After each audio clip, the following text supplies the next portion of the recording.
conversation. It's a great But debate. no, he's great. There's no taking away from him. He seems like an all-around guy, and I expect him to see him on Wheaties boxes. And oh, if he's not already there. yeah, really. Hello. All right. No, he's great. All right. Thanks a lot, Carol. We appreciate it. Thanks. So the point that I'm coming away from this discussion is that we haven't seen the end of him, and that to have this discussion whether or not he is one of the greatest of all time, Jim, is actually maybe premature because we don't know what he might be able to accomplish in the future. Yeah, I agree with Jeff in Boston. He's working on his next quadrennium. In swimming, we deal with quadrenniums. And it's something that was mentioned earlier when you talked about planning. A lot of people, this is beyond the average layperson.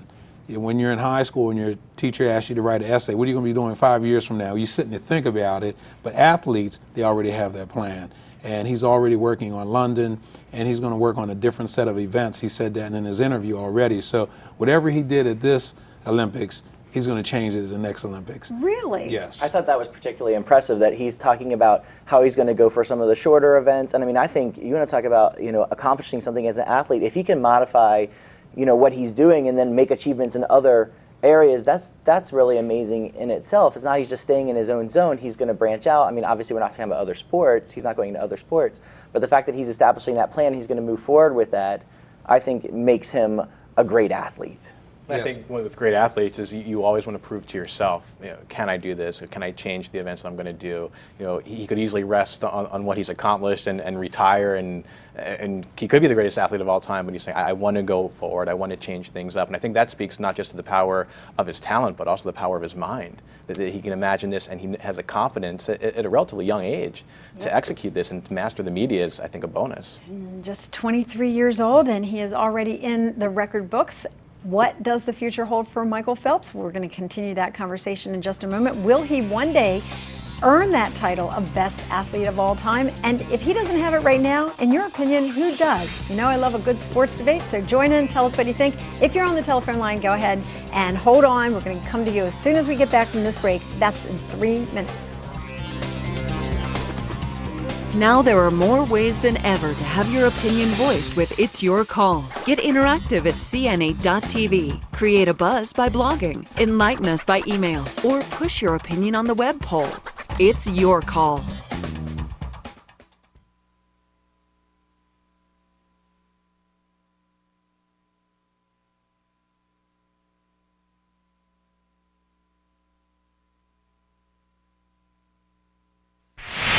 Right now on It's Your Call.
probably is, right? I think medal-wise, he's like maybe the best ever now. I mean, it's a great accomplishment. He's a great athlete, I will say that, but I don't know about the best.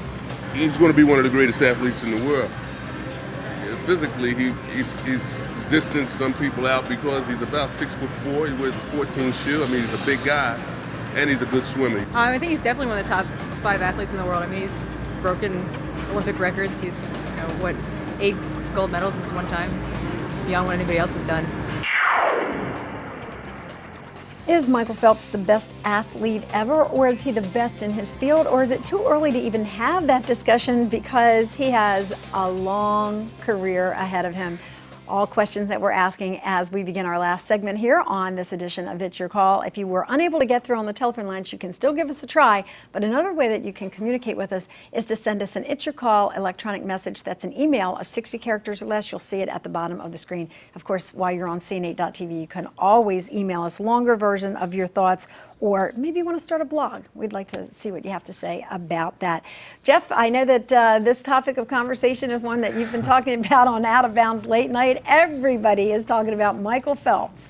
Yeah, everybody's talking about Michael Phelps for good reason. The one thing that none of us have talked about, and I thought about this a few minutes ago, is no matter what it is in life, whether it's Neil Armstrong going to the moon, whether it was Lewis and Clark branching out west, whether it was Columbus crossing the seas to discover America, Sir Edmund Hillary climbing Mount Everest, we love to get involved with the first, somebody who's never done anything like this before. Michael Phelps has now gone where no man has gone before, and he wants to continue that in 2012. Tiger Woods is on his way to trying to do something that no one has ever done before. We like to watch people do things that we've never seen. We're all adrenaline junkies, and I think we get a charge kind of living vicariously through people about, hey, they're human beings too, but boy, look at what they're doing. We've never seen that before. And that's a very good point, because it's interesting in sports. You watch someone and you think, oh, no one can ever be as great as this person. I remember Pete Sampras. For a long time, all of us who covered sports said no one will ever do what Pete Sampras has done. And then who did it? Roger Federer. About 15 minutes later. Yeah, really. It seems like these young kids come along and all of a sudden, they're on this streak. So you're probably right. We just love that idea of getting behind a winner. Yeah, I don't think there's any question about that. And we'll continue to watch until Tiger Woods doesn't play anymore, until Roger Federer, now Rafael Nadal, took over the #1 spot in tennis today. So maybe Nadal's the next guy to watch in sports. And, we just hope that Tiger Woods comes back from that knee injury, and he's still got work to do. That's why I like to say, let's wait and let these guys write their entire story before we, finish up what we're talking about with their careers. Yeah, I bet there's a whole bunch of guys on that tour that say, Tiger, take it easy, don't come back too soon. Well, Padraig Harrington is loving it. He's winning all the majors now. And we're all going, who? What? Yeah. All right, back to the telephone lines and speak with Gerald. Hey, Gerald, thanks for waiting so long. Hi. Hi, you're still there? Yes. All right, tell me what you think about our discussion. Well, first of all, Lynn, thank you very much for taking my call. You're welcome. And my wife and I, we did watch all of Michael Phelps, and we were very, very thrilled, and we just thought he was absolutely incredible. Yes. This is just something that, is just unbelievable.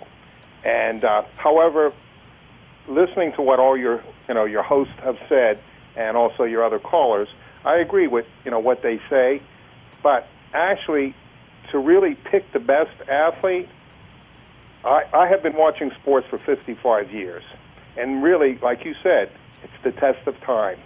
And there's 2 greater athletes that have stood the test of time. Okay, so who would that be? Number 1 is Jimmy Brown of the Cleveland Browns. Right.